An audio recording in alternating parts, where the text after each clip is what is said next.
যে মূল্যবান সময় আছে, ওই মূল্যবান সময়টি কখন কিভাবে পার হয়ে যাবে তুমি বুঝতে পারবে না। এমতো অবস্থায় মালাকাল মাউত তোমার প্রাণ পাখিটা নিয়ে চলে যাবে, বডিটা জমিনে আলুর বস্তা পচা হয়ে পড়ে যাবে, এই বডির আর কোনো মূল্য থাকবে না।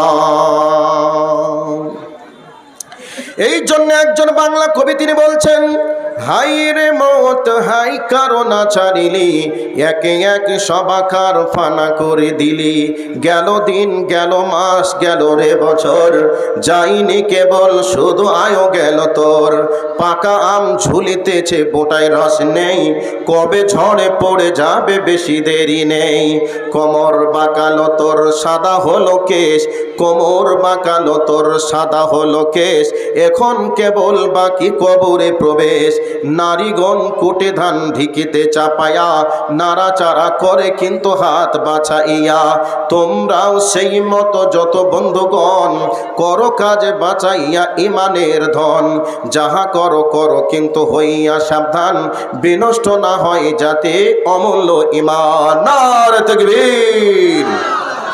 গাছের ডালে পাকা আম ঝুলছে, বোটা থেকে রস শুকিয়ে গেছে, কোন বাতাসের কবলে ওই আমটা পড়ে যাবে কেউ কি বলতে পারবে? পারবে না। কখন বাতাস আসবে ঠাস করে পড়ে যাবে বলা যাবে না।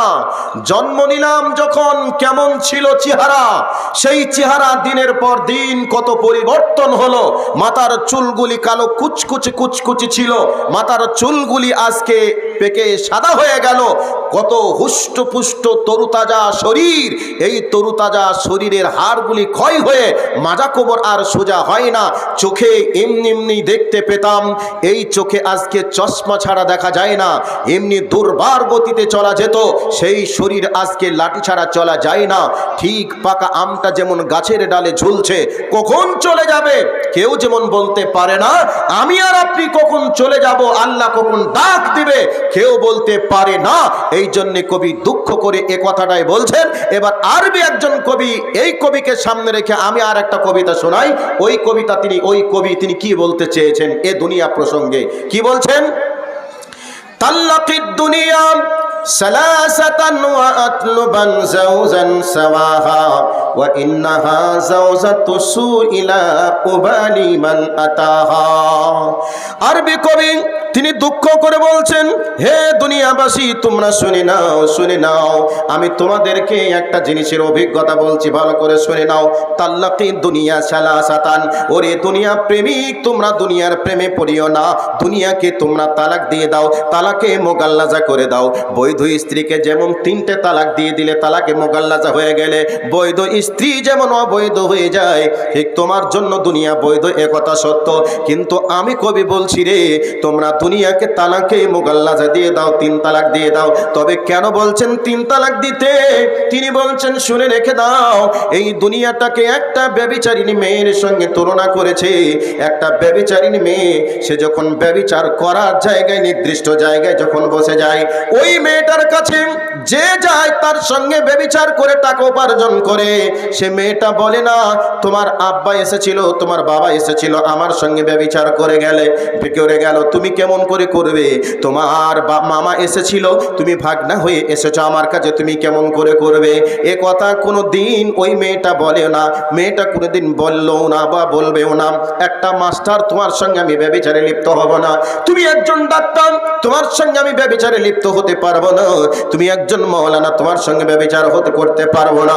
অতএব ওই ব্যভিচারীর মেয়ের কাছে যে যাবে তার সঙ্গে সে ব্যভিচারে লিপ্ত হয়ে যাবে। ঠিক এই দুনিয়া সম্পর্কে তিনি বলছেন, এই দুনিয়াতে যে এসেছিল দুনিয়া তাকেই খেয়ে বিদায় জানিয়ে দিয়েছে। এই দুনিয়াতে নবী জন্মগ্রহণ করেছিল, এই দুনিয়াতে সাহাবীরা জন্মগ্রহণ করেছিল, এই দুনিয়ায় চোর ডাকাত মস্তান বাটপার, দুনিয়াতে আলেম থেকে নিয়ে শুরু করে কত রকমের মানুষই নিয়ে এসেছিল। দুনিয়া কোনো দিন কাউকে বলল না এটা নবী, এটা বিখ্যাত মানুষ, একে গ্রহণ করব না, এটা সাহাবী, একে গ্রহণ করব না, এটা কুখ্যাত ডাকাত সন্ত্রাসী, কেউ গ্রহণ করব না। কাজে এই দুনিয়া কাউকে কোনোদিন বলল না আমি গ্রহণ করব না, তুমি দুনিয়াতে থেকে যাও, এ কথা যেমন কোনোদিন বলিনি, ঠিক এই দুনিয়া কাউকে কোনোদিন বললিনি, বলবেও না। দুনিয়ায় যে এসেছে দুনিয়া তাকেই খেয়ে বিদায় জানিয়ে দিয়েছে। এই জন্য কবি দুঃখ করে বলছেন, দুনিয়ার পিছনে না ছুটে আল্লাহর পিছনে তোমরা ছোটো। এ দুনিয়াকে তালাক দিয়ে দাও, মোগাল্লাজা বানিয়ে দাও। খবরদার এ দুনিয়ার পিছনে ছুটিও না, দুনিয়া তোমাকে ফাঁকি দিয়ে বিদায় জানাবে। এবার একটা হাদিস থেকে উদাহরণ দেব। আচ্ছা, আপনারা কেউ বিরক্ত হচ্ছেন না তো যে মাঝে মধ্যে উদাহরণ আর উদাহরণ, তোমার উদাহরণ শোনার জন্য এসেছি এ কথা বলতে পারেন বা ভাবতেও পারেন। যদি বলেন না উদাহরণ শুনবো না, শুধু কোরআনের আয়াত শুনবো আর হাদিসের অনুবাদ শুনবো, সেদিকে আমি যেতে পারি। কাজে আপনারা যদি আমার এই বক্তব্য বুঝতে পারেন বা এখান থেকে শুনে যদি কিছু উপকৃত হব বলে মনে হচ্ছে, তাহলে আমি এই বিষয়ে আলোচনা করব। কেউ কি কিছু মনে করছেন এ বিষয়ে? কথা কি চলবে? আচ্ছা, এবার হাদিস থেকে উদাহরণটা দেব। উদাহরণটা কি? দুনিয়া সম্পর্কে উদাহরণ। আমরা অনেকেই ঘর ভাড়া নিই, ঘর ভাড়া নিই না অনেকেই আমরা ঘর ভাড়া নিই। তো ওই ঘর ভাড়া নেওয়ার সময় ঘর মালিকের সঙ্গে কন্ট্রাক্ট হয়, এগ্রিমেন্ট হয় যে ঘর কত বছরের জন্য তুমি আমার কাছে চাচ্ছ বা তুমি কত বছরের জন্য আমাকে ঘর দিবে, এইরকম কিন্তু একটা এগ্রিমেন্ট হয়। হয় কি হয় না? হয়। দেখুন, মনে করে নেন 10 বছরের জন্য একটা ঘর এগ্রিমেন্ট হলো। এই 10 বছরের মতো ঘরটা নিয়ে আপনি ঘরটা আমার নাকি পরের ভুলে গেছেন। যে ঘরটাকে সুন্দর করে লাইট দিয়ে, কাঁচ দিয়ে, ইতালিয়ান মার্বেল দিয়ে চাকচিক্য করে বানিয়ে তুললেন। এবার 2024 থেকে 2025 আসলো, 1 বছর কমে গেল। এই করে করে করে করে করে 2035 আসবে আর তার 10 বছর কমপ্লিট হবে। ধরেন 34 চলছে, 2034 চলবে। এই অবস্থায় ঘর মালিক তাকে মালিক হিসাবে বলবে, ভাইয়া ভাইয়া আপনি আমার কাছ থেকে ঘর নিয়েছেন 10 বছরের জন্য, 9 বছর হয়ে গেছে, 1 বছর বাকি। আপনি অন্য কোথাও ঘর নিয়ে সেটিং হওয়ার চেষ্টা করুন।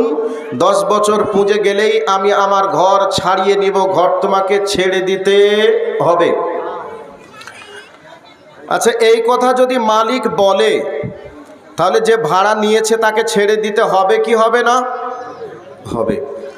তো এখন যে ব্যক্তি ঘর ভাড়া নিয়েছে সে যদি বলে না আমি ঘর তো ছাড়তে পারবো না, কারণ আমি ঘরটাকে ভাড়া নিয়ে আমি আমার মতো করে সুন্দর করে সাজিয়েছি, এত সুন্দর ঘর আমি আপনাকে দিব কি করে, আমি তো ফেরত দিতে পারবো না, আমি ঘর ছাড়বো না, এইরকম কথা যদি ভাড়াওয়ালা বলে তাহলে সে ঠিক বলবে না ভুল বলবে? ভুল বলবে। তো ঘরের মালিক তখন বলছে ঠিক আছে, ঘর তোমাকে ছাড়তে হবে না, তবে এখন 9 বছর চলছে আর 1 বছর বাকি আছে। যেদিন 1 বছর হয়ে যাবে আমার খাতা কলম হিসাবে 10 বছর যেদিন পূর্ণ হয়ে যাবে, ওই দিন 2-3 দিন পূর্বে তোমাকে আমি বলবো ভাই তোমার মাল গুছিয়ে নাও, রেডি করে নাও। যদি তোমার মাল তুমি রেডি করে নাও, গুছিয়ে নাও, তাহলে আমি তোমার মাল সহ সব তোমাকে আমি রিটার্ন করে দিব, ছেড়ে দিব, তুমি নিয়ে চলে যাবে। কিন্তু যেদিন 10 বছর পূর্ণ হয়ে যাবে ওই দিনে তোমার মাল বের আর তুমি করতে পারবে না।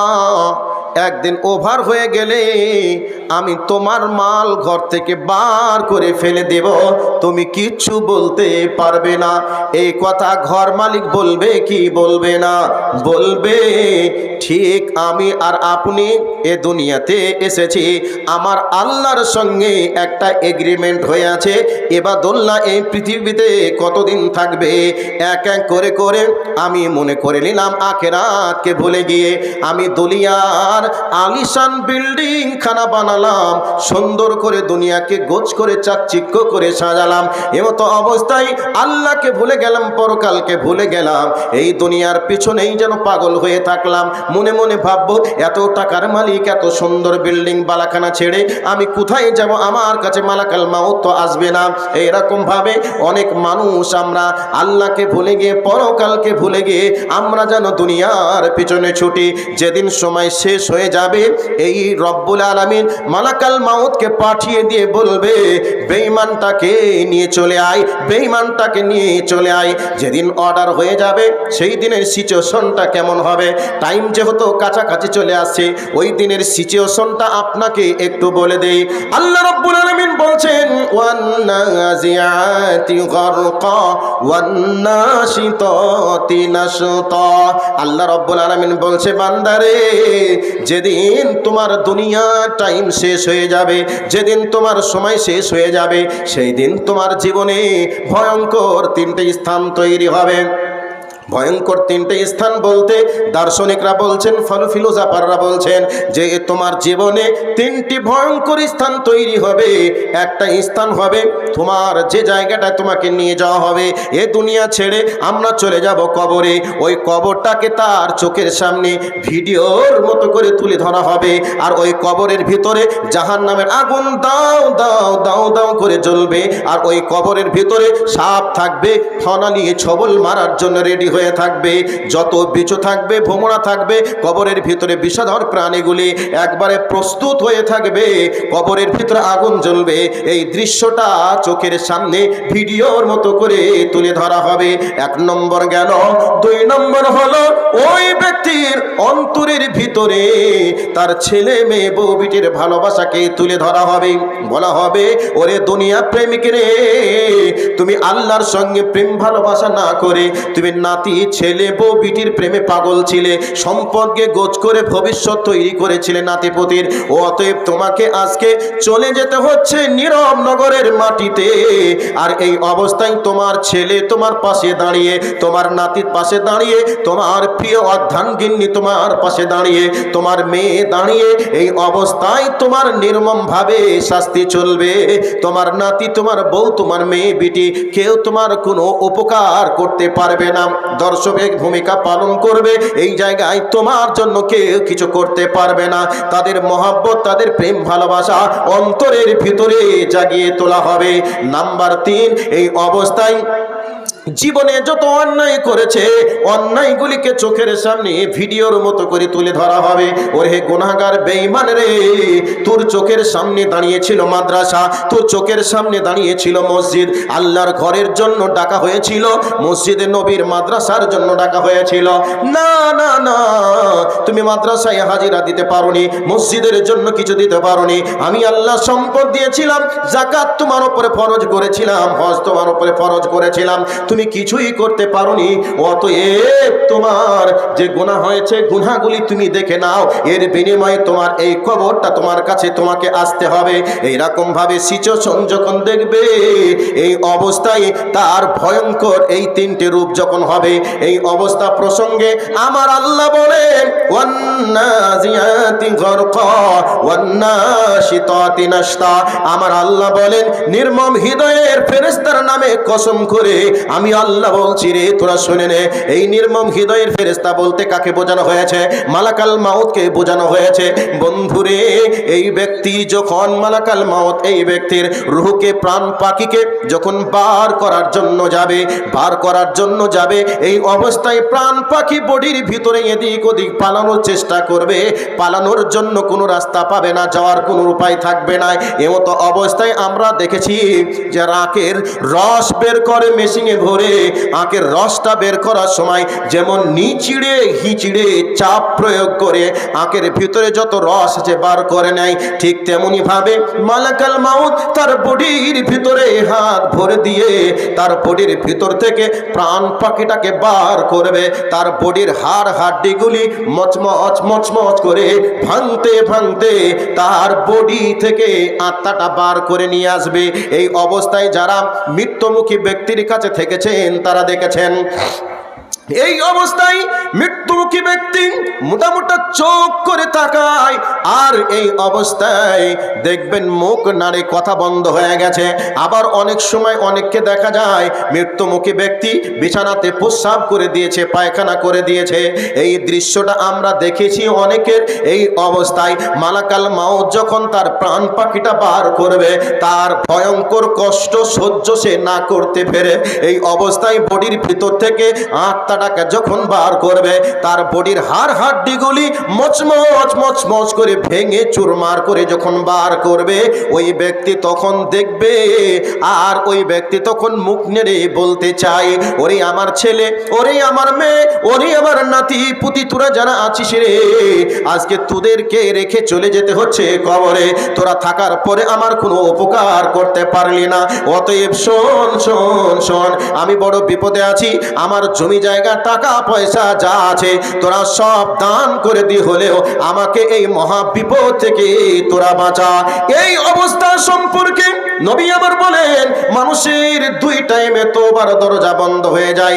এক নম্বর হলো গলার কাছে যখন সেলেসা চলে আসে, ঘর ঘরানি চলে আসে, এই অবস্থায় তোবার দরজা বন্ধ হয়ে যায়। আর পশ্চিম আকাশে যেদিন সূর্য উঠে যাবে, ওই দিন তোবার দরজা বন্ধ হয়ে যাবে।